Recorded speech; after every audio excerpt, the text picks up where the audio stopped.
ಹಿಂಡಿದ ಕ್ಷಣ ಕಾರ್ಯಕ್ರಮಕ್ಕೆ ಸ್ವಾಗತ. ನಾನು ನಿಶಾ.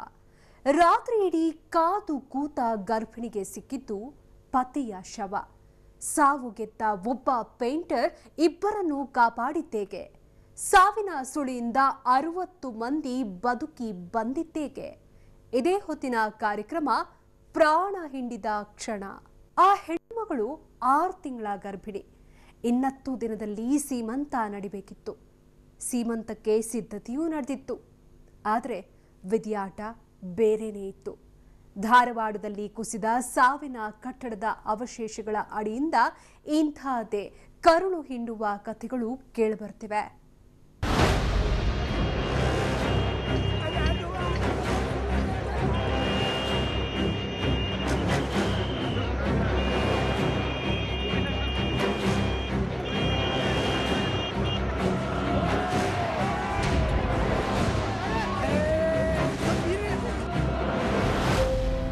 ಕಣ್ಣೀರು ಹಾಕ್ತಿರೋ ಈ ಹೆಣ್ಮಗಳನ್ನ ನೋಡಿ ಈಕೆಯ ಸ್ಥಿತಿ ನೋಡಿದ್ರೆ ಅಯ್ಯೋ ಅನ್ಸುತ್ತೆ.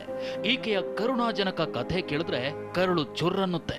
ಸಾವಿನ ಕಟ್ಟಡ ಈಕೆಯ ಸೌಭಾಗ್ಯವನ್ನೇ ಕಿತ್ಕೊಂಡಿದೆ. ಈಕೆಯ ಹೊಟ್ಟೆಯಲ್ಲಿರೋ ಮಗು ಹುಟ್ಟೋ ಮುನ್ನವೇ ತಂದೆಯನ್ನ ಕಳೆದುಕೊಂಡಿದೆ.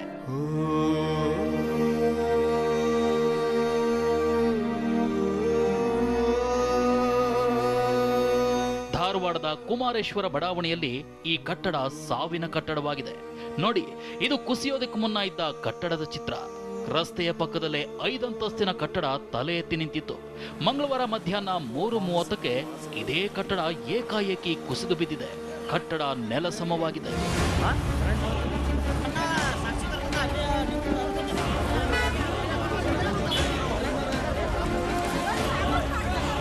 ಕಟ್ಟಡ ಕುಸಿದು ಒಂದು ದಿನವೇ ಉರುಳಿದೆ. ಕಟ್ಟಡದ ಅವಶೇಷಗಳಡಿಯಲ್ಲಿ ಸಿಲುಕಿರುವವರ ರಕ್ಷಣಾ ಕಾರ್ಯಾಚರಣೆ ಇನ್ನೂ ಮುಗ್ದಿಲ್ಲ. ಸಾವಿನ ಕಟ್ಟಡಕ್ಕೆ ಬಲಿಯಾದವರ ಸಂಖ್ಯೆ ಏರ್ತಲೇ ಇದೆ.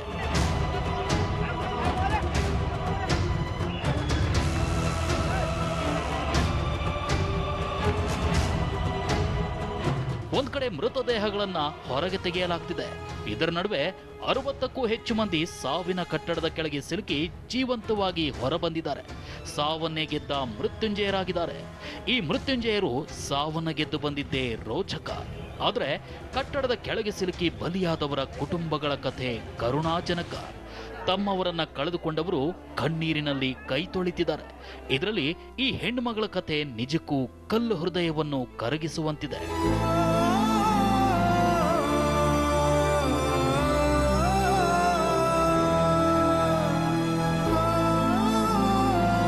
ಈಕೆ ಹೆಸರು ಜ್ಯೋತಿ. 6 ತಿಂಗಳ ಗರ್ಭಿಣಿ. ಇನ್ನು 10 ದಿನದಲ್ಲಿ ಸೀಮಂತ ಮಾಡೋಕೆ ಎಲ್ಲಾ ಸಿದ್ಧತೆ ನಡೀತಾ ಇತ್ತು. ಆದ್ರೆ ವಿಧಿಯ ಆಟವೇ ಬೇರೆ ಇತ್ತು. ಜ್ಯೋತಿಯವರ ಮಾವ ಮಹೇಶ್ವರಯ್ಯ ಈ ಸಾವಿನ ಕಟ್ಟಡದಲ್ಲಿ ಪೇಂಟಿಂಗ್ ಅಂಗಡಿ ಇಟ್ಕೊಂಡಿದ್ರು. ಮಂಗಳವಾರ ಮಹೇಶ್ವರಯ್ಯ ಜೊತೆ ಪುತ್ರ ಆಶಿತ್ ಕೂಡ ಅಂಗಡಿಗೆ ಹೋಗಿದ್ರು. ಇದೇ ವೇಳೆ ಕಟ್ಟಡ ಕುಸಿದು ಬಿದ್ದಿದೆ.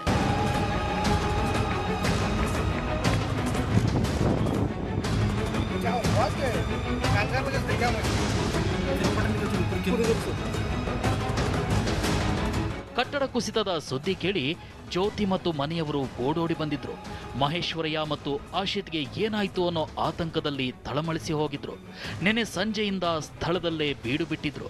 ಇಲ್ಲಿ ರಕ್ಷಣಾ ಕಾರ್ಯಾಚರಣೆ ನಡೆಸುತ್ತಿದ್ದವರ ಬಳಿ, ಸ್ಥಳೀಯರ ಬಳಿ ತನ್ನ ಪತಿಯ ಬಗ್ಗೆ ಮಾಹಿತಿ ಕೇಳ್ತಿದ್ರು. ಜ್ಯೋತಿಯಂತೂ ಕಣ್ಣೀರು ಹಾಕ್ತಾ ರಾತ್ರಿ ಇಡೀ ಪತಿಗಾಗಿ ಎದುರು ನೋಡ್ತಾ ಕಾದು ಕುಳಿತಿದ್ರು.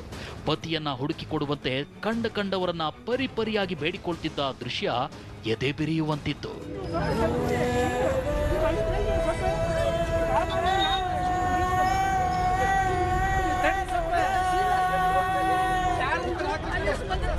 ಆಶಿತ್ ಹಿರೇಮಠ್ ಕಟ್ಟಡದ ಅವಶೇಷಗಳ ಅಡಿಯಲ್ಲಿ ಸಿಲುಕಿದ್ದಾರೆ ಅನ್ನೋ ವಿಚಾರ ತಿಳಿದಾಗಿನಿಂದಲೂ ಜ್ಯೋತಿ ಒಂದು ಹನಿ ನೀರನ್ನೂ ಕುಡಿದಿರಲಿಲ್ಲ.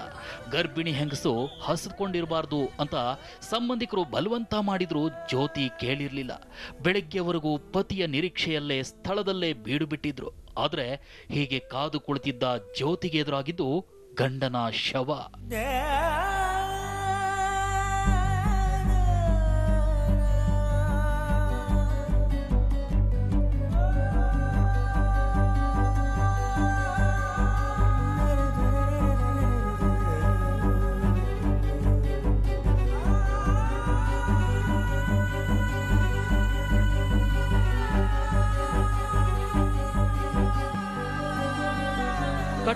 ಅವಶೇಷಗಳಡಿಯಲ್ಲಿ ಸಿಲುಕಿದ್ದ ಆಶಿತ್ನನ್ನ ಸತತ 14 ಗಂಟೆಗಳ ಕಾರ್ಯಾಚರಣೆ ಬಳಿಕ ಹೊರಗೆ ತೆಗೆದಿದ್ದಾರೆ.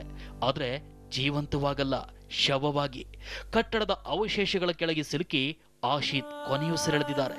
ಗಂಡನ ಸಾವಿನ ಸುದ್ದಿ ಗರ್ಭಿಣಿ ಜ್ಯೋತಿಗೆ ಬರಸಿಡಿಲಿನಂತೆ ಬಡಿದಿದೆ.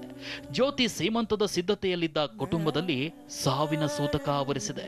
ದುರಂತ ಅಂದ್ರೆ ಆಶಿತ್ನ ತಂದೆ ಏನಾಗಿದ್ದಾರೆ ಅನ್ನೋ ಬಗ್ಗೆ ಇನ್ನೂ ಯಾವುದೇ ಮಾಹಿತಿ ಸಿಕ್ಕಿಲ್ಲ.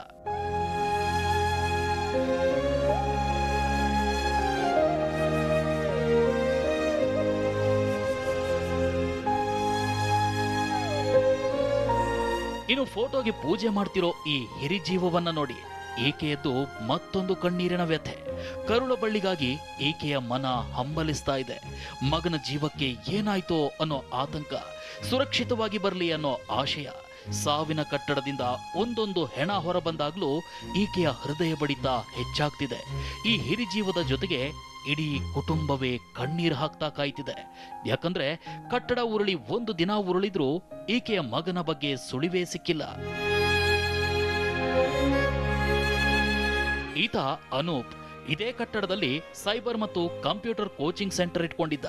ಕಟ್ಟಡ ಕುಸಿತದ ವೇಳೆ ಕೋಚಿಂಗ್ ಸೆಂಟರ್ನಲ್ಲಿ 15ಕ್ಕೂ ಹೆಚ್ಚು ಜನ ಇದ್ರು ಎನ್ನಲಾಗಿದೆ. ಆದ್ರೆ ಇಲ್ಲಿವರೆಗೂ ಅನೂಪ್ ಸೇರಿದಂತೆ ಕೋಚಿಂಗ್ ಸೆಂಟರ್ನಲ್ಲಿದ್ದವರ ರಕ್ಷಣೆಯಾಗಿಲ್ಲ. ರಕ್ಷಣಾ ಕಾರ್ಯಾಚರಣೆ ನಡೆಸುತ್ತಿರುವ ಸಿಬ್ಬಂದಿಗೆ ಕೋಚಿಂಗ್ ಸೆಂಟರ್ ಇದ್ದ ಜಾಗದ ಕಡೆಯಿಂದ ಆರ್ತನಾದದ ಸದ್ದು ಕೇಳಿ ಬರ್ತಿದೆ. ಆದ್ರೆ ಅವ್ರ ಬಳಿ ಹೋಗಿ ರಕ್ಷಣೆ ಮಾಡೋಕೆ ಇನ್ನೂ ಸಾಧ್ಯವಾಗಿಲ್ಲ.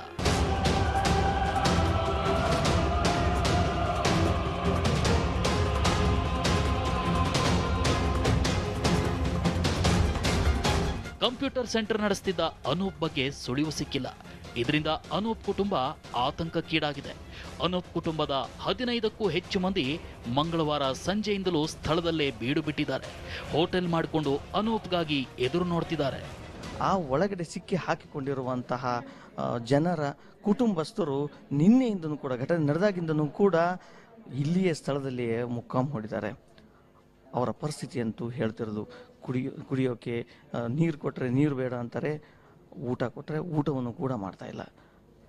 ಅಂತಹ ಒಂದು ಕುಟುಂಬದ ನೋವನ್ನು ನಾನೀಗ ತಿಳಿಸ್ತೀನಿ. ಈಗ ಇಲ್ಲಿ ಏನು ಒಳಗಡೆ ಸೈಬರ್ ಕೆಫೆಯನ್ನು ಇಟ್ಕೊಂಡಿರುವಂತಹ ಅನೂಪನ್ನು ಒಬ್ಬ ಯುವಕ ತನ್ನ ಸ್ವಂತ ಕಾಲ ಮೇಲೆ ಬದುಕಬೇಕು ಅಂತ ಹೇಳಿಬಿಟ್ಟು ಅಷ್ಟೊಂದು ಏನು ಕಂಪ್ಯೂಟರ್ ಸೆಂಟರ್ ಇಟ್ಕೊಂಡಿದ್ದ ಈ ಯುವಕನಿಗೆ ಒಳಗಡೆ ಸಿಕ್ಕಾಕೊಂಡಿದ್ದಾನೆ.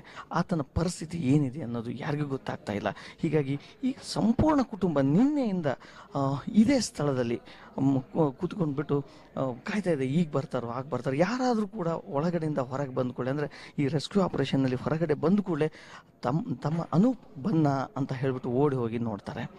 ಆದರೆ ಯಾವಾಗ ಅನೂಪ್ ಅಲ್ಲಿಲ್ಲ ಅಂದ್ಕೂಳೆ ಮತ್ತೆ ಬಂದು ಕಣ್ಣೀರಾಗ್ತಾರೆ. ಒಬ್ರಿಗೊಬ್ರು ಸಾಂತ್ವನ ಹೇಳ್ತಾರೆ. ಇದುವರೆಗೂ ಕೂಡ ಇವರ ಕಣ್ಣೀರಿಗೆ ಮುಕ್ತಿನೇ ಸಿಗ್ತಾ ಇಲ್ಲ.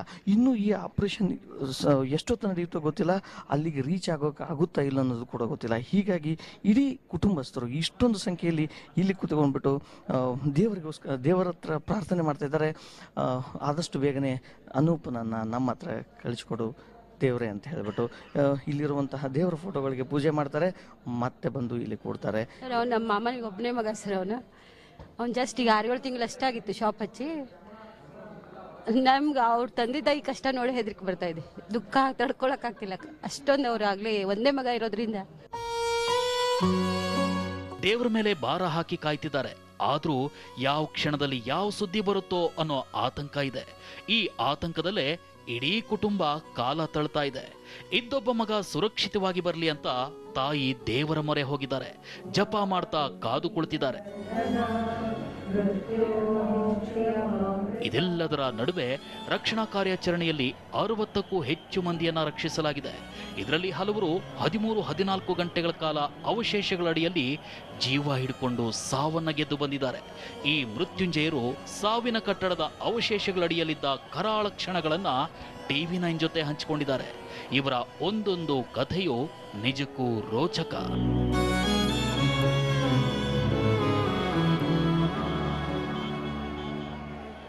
ಅಯ್ಯೋ, ಭಾಳ ಭಯಾನಕ ಆತು ಬಿಡ್ರಿ. ನಾನು ಅದ್ರೊಳಗಿಂತ ಉಳುಗುದು ಬರ್ತೇನೆ ಇಲ್ಲೋ ಅಂತ ಅನಿಸ್ಬಿಟ್ಟಿತ್ರಿ ನನಗೆ. ನನ್ನ ಮಕ್ಕಳ ಮಕ ನೋಡೇನ ನನಗೆ ಉಳಿಸಿರ್ಬೋದ್ರಿ ದೇವ್ರ. ಏನು ಮಾಡಿದ್ರಿ, ಅದ್ರ ಭಾಳ ತ್ರಾಸ ಆತು ಬಿಡ್ರಿ. ಅದ್ರೊಳಗೆ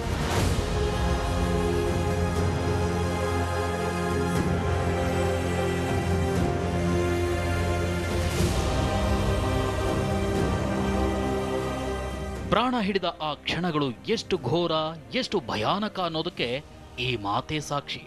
ಸಾವಿನ ಅಂಚಿನಿಂದ ಪಾರಾದ ಬಗ್ಗೆ ಭಾವುಕರಾಗಿ ಮಾತನಾಡ್ತಿರೋ ಈಕೆ ನಿಶಾ. ಕುಸಿದ ಕಟ್ಟಡದಲ್ಲಿ ಈಕೆಯ ಪತಿ ಕಿರಾಣಿ ಅಂಗಡಿ ಇಟ್ಟಿದ್ರು. ಮಂಗಳವಾರ ಪತಿ ಕಾರ್ಯನಿಮಿತ್ತ ಅಳ್ನಾವರಕ್ಕೆ ಹೋಗಬೇಕಾಗಿದ್ದರಿಂದ ನಿಶಾ ಮಧ್ಯಾಹ್ನ 2:30ಕ್ಕೆ ಅಂಗಡಿಗೆ ಬಂದಿದ್ದಾರೆ. ಅಷ್ಟೇ, ಒಂದೇ ಒಂದು ಗಂಟೆಯಲ್ಲೇ ಕಟ್ಟಡ ಕುಸಿದು ಬಿದ್ದಿದೆ.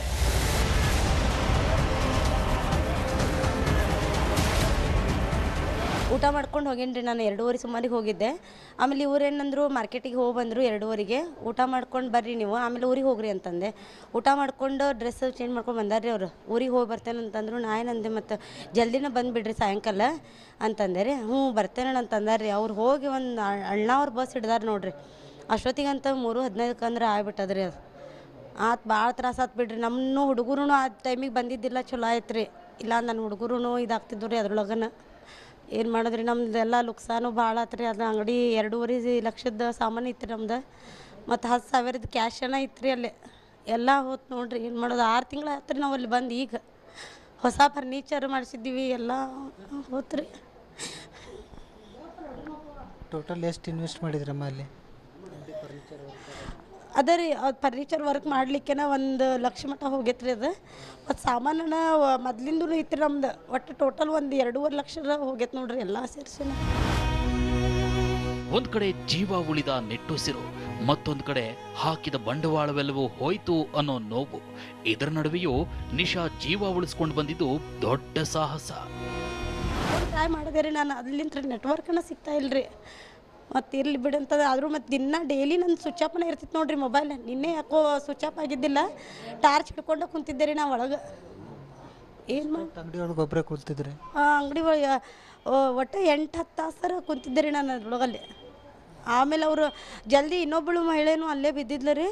ಆಕೆ ಮೈ ಮ್ಯಾಗ ಅಂದ್ರು ಭಾಳ ಸಾಮಾನು ಬಿದ್ದಿದ್ದು ಬಿಡ್ರಿ. ಆಕೆಗೆ ಏನು ಮಾಡಿದ್ರು ಏನು. ಮತ್ತು ನಾನೇನು ಮಾಡಿದೆ ರೀ, ಇದ್ರಲಿಂತ್ರ ಅಂಡರ್ಗ್ರೌಂಡ್ಲಿಂತ್ರ ಅಲ್ಲಿ ಒಂದು ಸ್ವಲ್ಪ ನಮ್ಮದು ಎಲ್ಲ ಪೂರ್ತಿ ಹೊಡೆದಿತ್ತಲ್ರಿ. ಅಲ್ಲಿ ಒಂದು ಸ್ವಲ್ಪ ಜಾಗ ಇತ್ತು ರೀ.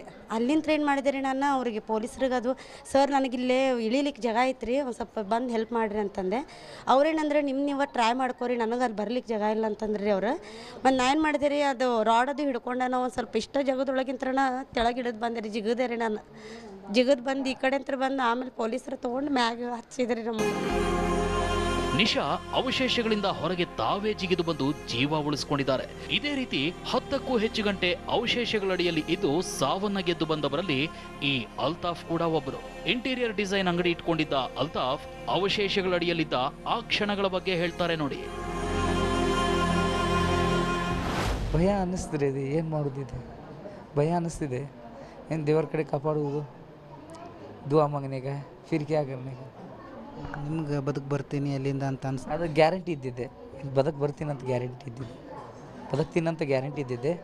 ಬಟ್ ಸ್ವಲ್ಪ ಗ್ಯಾರಂಟಿ ಯಾಕಿಲ್ಲ ಅಂದರೆ, ಯಾವ ಮೇಲೆ ನಮ್ಮ ಇಷ್ಟು ಗ್ಯಾಪಲ್ಲಿ ಟಾಪ್ ಬಂದಿದೆ ಅಲ್ಲ ಸೀಲಿಂಗ್, ಯಾರು ಸೀಲಿಂಗ್ ಮೇಲೆ ಬಂತಂದರೆ ನಾವು ಸತ್ತು ಬಿಡ್ತೀವಿ ಅಂತ ಅದು ಒಂದು ಗ್ಯಾರಂಟಿ. ಯಾರು ಬರಬಾರ್ದು, ಬಂದಿಲ್ಲ ಅಂದರೆ ನಾವು ಬದುಕ್ತೀವಿ, ಗ್ಯಾರಂಟಿ ಬದುಕ್ತೀವಿ. ಮಂದಿ ಭಾಳ ಅಡ್ಡಾಡಕ್ತಾರೆ ಹೆಲ್ಪ್ ಮಾಡೋಕೆ, ನಮಗೇನು ಹೆಲ್ಪ್ ಮಾಡ್ತಾರೆ, ಮಾಡಿದ್ದು ಮಾಡಿದ್ವಿ. ಇನ್ನು ಅಲ್ತಾಫ್ ಅಂಗಡಿ ಪಕ್ಕದಲ್ಲೇ ಯಲ್ಲಪ್ಪ ಅನ್ನೋ ಯುವಕ ಅಲ್ಯೂಮಿನಿಯಂ ಅಂಗಡಿಯಲ್ಲಿ ಕೆಲಸ ಮಾಡ್ತಿದ್ದ. ಈತ ಕೂಡ ಕಟ್ಟಡದ ಅವಶೇಷಗಳಡಿಯಲ್ಲಿ 13 ಗಂಟೆ ಇದ್ದು ಬದುಕಿ ಬಂದಿದ್ದಾನೆ. 3 ಗಂಟೆಗೆ ಊಟ ಮಾಡ್ಬೇಕಂತ ಹೋಗ್ಬೇಕಂದ್ರೆ ಆ ಸಮಯದಲ್ಲಿ ಪ್ರಳಯ ಆದಂಗೆ ಆಯ್ತು ರೀ. ಕಟ್ಟಡ ಕುಸಿತು ಸರ್. ಕಟ್ಟಡ ಕುಸಿದಾಗ ಸರ್ ಏನು ದಿಕ್ಕು ಚೋಚ್ದಂಗೆ ಆಯ್ತು ಸರ್. ಒಮ್ಗೆ ಶಾಕ್ ಆಯ್ತು ಸರ್. ತೆಳಗೆ ಬಿದ್ದಾಗ ಸರ್ ಅಲ್ಯೂಮಿನಿಯಂ ಬ್ರಾಕ್ ಇತ್ತು ಸರ್. ಅದೇ ಗಾಡಿ ಸಪೋರ್ಟ್ ಸೀಲಿಂಗ್ ಸಪೋರ್ಟ್ ಹಿಡಿದು ಸರ್. ಅದ್ರ ಬಾಜುನೇ ನಾವು ಇದ್ದೀವಿ ಸರ್. ಸರ್ದಾಟಕ್ಕೆ ಜಾಗ ಇಲ್ಲ, ಏನಿಲ್ಲ ಸರ್. ಉಸಿರಾಟದ ತೊಂದರೆ ಐತಿ ಸರ್. ಬೆಳಿಗ್ಗೆ 4 ಗಂಟೆಗೆ ಬಂದಿವಿ ಸರ್. 3:30 ಅಂದ್ರೆ ಅಲ್ಲಿ ಕಾರ್ಯಾಚರಣೆ ಚಲುವಾಗಿ ಸರ್. ಕಾರ್ಯಾಚರಣೆ ಚಲುವಾಗಿ ನಮ್ಮನ್ನ ಹೊರಗೆ ಕರೆದುಕೊಂಡು ಬಂತು ಸರ್. ಕರೆದುಕೊಂಡ್ಬಂದು ಇಲ್ಲಿ ಹಾಸ್ಪಿಟ್ಲಿಗೆ ಬರೋದು 4 ಗಂಟೆ ಆಗಿತ್ತು ಸರ್. ಕೇಳಿದ್ರಲ್ಲ, ಇದು ಸಾವಿನ ಕಟ್ಟಡ ಅವಶೇಷಗಳ ಅಡಿಯಲ್ಲಿ ಸಿಲುಕಿ ಜೀವ ಉಳಿಸಿಕೊಂಡು ಬಂದವರ ಕಥೆ. ಇನ್ನು ಇದೇ ಕಟ್ಟಡದಲ್ಲಿದ್ದ ಈತ ತಾನು ಜೀವ ಉಳಿಸ್ಕೊಂಡು ಬರೋದಷ್ಟೇ ಅಲ್ಲ, ಇಬ್ಬರ ಜೀವವನ್ನು ಉಳಿಸಿದಾನೆ.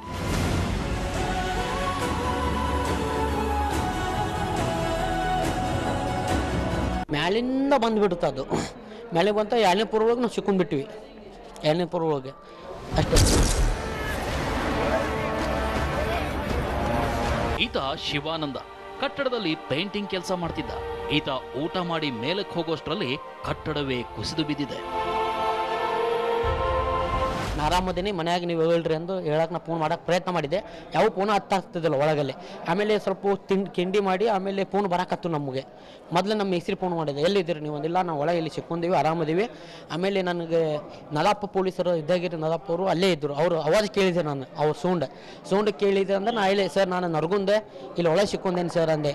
ಕೈ ಮಾಡಪ್ಪ ಅಂದರು. ಸ್ವಲ್ಪ ಹಂಗೆ ಹಿಂಗೆ ಮಾಡಿ ಇದು ಕೈ ನಂದು ಹಿಂಗೆ ಕೈ ಮಾಡಿದ್ದು ಅವ್ರಿಗೆ ತೋರಿಸಿದೆ. ಆಮೇಲೆ ಇಲ್ಲ ನೀವು ಅಲ್ಲೇ ಇರ್ರಿ ಆರಾಮ ಅಂದು. ಅಲ್ಲಿ ಸ್ವಲ್ಪ ನಮಗೊಂದು 2-3 ಫೂಟ್ ಹೊಡೆದ್ರು ಪೊಲೀಸರು. ಭಾಳ ಪ್ರಯತ್ನ ಮಾಡಿ ಹೊಡೆದು ನೀವು ಅಲ್ಲೇ ಇರ್ರಿ, ನೀರು ಎಲ್ಲ ಕೊಟ್ಟು ಕುಡಿದ್ರು. ಆಮೇಲೆ ಅವು ಹೊಡೆದು ಪೊಲೀಸರು ರಕ್ಷಣಾ ಸಿಬ್ಬಂದಿಯ ನೆರವಿನಿಂದ ಶಿವಾನಂದ ಪಾರಾಗಿದ್ದಾರೆ. ಆದರೆ ಹೊರಗೆ ಬರೋ ಮುನ್ನ ಮತ್ತಿಬ್ಬರನ್ನ ರಕ್ಷಿಸಿದ್ದಾರೆ. ತನ್ನ ಜೊತೆ ಕೆಲಸ ಮಾಡ್ತಿದ್ದವರಿಗೆ ಮರುಜನ್ಮ ನೀಡಿದ್ದಾರೆ. ಇಬ್ಬರಿಗೆ ನಾನು ಪಾಪ ಒಳಗೆ ಸಿಕ್ಕೊಂಡಿದ್ರು. ಇ ಪಿ ಅವರು ಅವ್ರು ಇನ್ನೊಂದು ಕಡೆ ರೂಮ್ ಒಳಗೆ ಸಿಕ್ಕೊಂಡಿದ್ರು. ಅವ್ರಿಗೆ ನಾ ಜಾಗ ಮಾಡಕ್ಕೆ ಹೋದ್ರೆ ಇದೆಲ್ಲ ಹರಿತು ನನಗೆ. ನಾವು ಒಬ್ಬ ಬರ್ತಿದ್ದೆ, ಒಬ್ಬ ಬರೋದು ಬೇಡ, ನನ್ನ ಕೂಡ ಇದ್ದಂಥ ಇನ್ನೂ ಇಬ್ಬರು ಪಾಪ ಇ ಪಿ ಅವರು ಇದ್ದರು. ಅವ್ರಿಗೆ ನಾನು ಏನೇ ಮಾಡಿ ಕರ್ಕೊಂಡು ಬರ್ಬೇಕಂದ್ರೆ ಅದು ಸ್ವಲ್ಪ ಹಿಂಗೆಲ್ಲ ಇದು ಮಾಡಕ್ಕೆ ಹೋಗಿ ಇದೆಲ್ಲ ಹರಿತು ನನಗೆ. ನಾ ಆರಾಮ ಕುಂತಿದ್ದೆ ಒಂದು ಕಡೆ, ಏನಾಗಿದ್ದಿಲ್ಲ. ಏನೋ ನಮ್ಮ ದೋಸ್ತರಾಗಲಿ ನಮ್ಮ ಅಣ್ಣರಿಗೆ ಫೋನ್ ಮಾಡ್ಬೇಕಂದ್ರೆ ನನಗೆ ಫೋನ್ ಮಾಡೋಕ್ಕೆ ಚಾನ್ಸೇ ಇದ್ದಿಲ್ಲ ಅಲ್ಲೇ. ನೀವು ಅವ್ರನ್ನ ಬದುಕಿಸ್ಬೇಕು, ಅವ್ರನ್ನ ಹೊರಗೆ ತೊಗೊಂಬರ್ಬೇಕು ನನ್ನ ಒಂದು ಆಸೆ. ದೇವ್ರ ಪುಣ್ಯ, ನನ್ನ ತಾಯಿ ಪುಣ್ಯ ಅಂತ ನಾ ಹೇಳ್ತೇನೆ. ನೀವೇ ಬರ್ತೀರಿ ಅನ್ನೋ ಡೌಟ್ ಇತ್ತು ಅಂತಂದ್ರೆ ಡೌಟ್ ನನಗೆ ಗ್ಯಾರಂಟಿ ಇತ್ತು. ಇಲ್ಲ, ನನಗೆ 100% ಗ್ಯಾರಂಟಿ ಇತ್ತು. ಯಾಕಂದ್ರೆ ದೇವ್ರ ಅದ ನನಗೆ, ನಾ ಬಂದೇ ಬರ್ತೇನೆ ಅಂತ ಅಷ್ಟು ಗ್ಯಾರಂಟಿ. ನಾ ಆರಾಮ್ ಕುಂತಿದ್ದೆ ಅಲ್ಲಿ. ಅವಾಗ ಏನು ಉಸುಲು ಏನು ಗಾಳಿ ಏನು ಇದ್ದಿಲ್ಲ. ಅವಾಗ ಏನಿದ್ದಿಲ್ಲ, ಗಾಳಿ ಪಾಳಿ ಏನಿದ್ದಿಲ್ಲ ಅಲ್ಲಿ. ಅವಾಗ ನಾನು ಸ್ವಲ್ಪ ಕಿಟಕಿ ಗಾಳಿ ಮಾಡಿ ಆಮೇಲೆ ಮಾಡಿದ್ದು. ಆ ಪಕ್ಕ ನನ್ಗೆ ಗುರ್ತಿತ್ತು. ನಾ ಧೈರ್ಯ ಹೊಡ್ಕೊಂಡಿದ್ದಿದ್ರೆ ಅದು ಇದಾಗ್ಬಿಡ್ತಿತ್ತು. ಎಷ್ಟು ಜನ ನೀವು ಸೆಕ್ಯೂರ್ ಮಾಡಿದ್ದೀರಿ? ಇಬ್ಬರು. ಹಾಂ, ನಿಮ್ಮ ಜೊತೆನೇ ಕೆಲಸ ಮಾಡಿ? ಹಾಂ, ಪಿ ಯು ಪಿ ಮಾಡೋರು. ಅವ್ರಿಗೆ ಏನಾಗಿಲ್ಲ. ಇಲ್ಲಿ ಸ್ವಲ್ಪ ನನಗೆ ಸ್ವಲ್ಪ ಭಾಳ ನಡಕ್ಕೆ ಇದೆಲ್ಲ ಇದು ಮಾಡಕ್ಕೆ ಹೋದ್ರೆ ಇಲ್ಲ ಇದಾಗ್ತದೆ. ಹೀಗೆ ಸಾವಿನ ಕಟ್ಟಡದಿಂದ ಪಾರಾಗಿ ಬಂದವರದು ಒಬ್ಬೊಬ್ಬರದ್ದು ಒಂದೊಂದು ಕತೆ. ಕಟ್ಟಡದ ಅವಶೇಷಗಳ ಕೆಳಗೆ ಇನ್ನೂ ಹಲವರು ಸಿಲುಕೊಂಡಿದ್ದಾರೆ. ಅವರೆಲ್ಲರೂ ಸುರಕ್ಷಿತವಾಗಿ ಬದುಕಿ ಬರಲಿ ಅನ್ನೋದೇ ನಮ್ಮ ಪ್ರಾರ್ಥನೆ.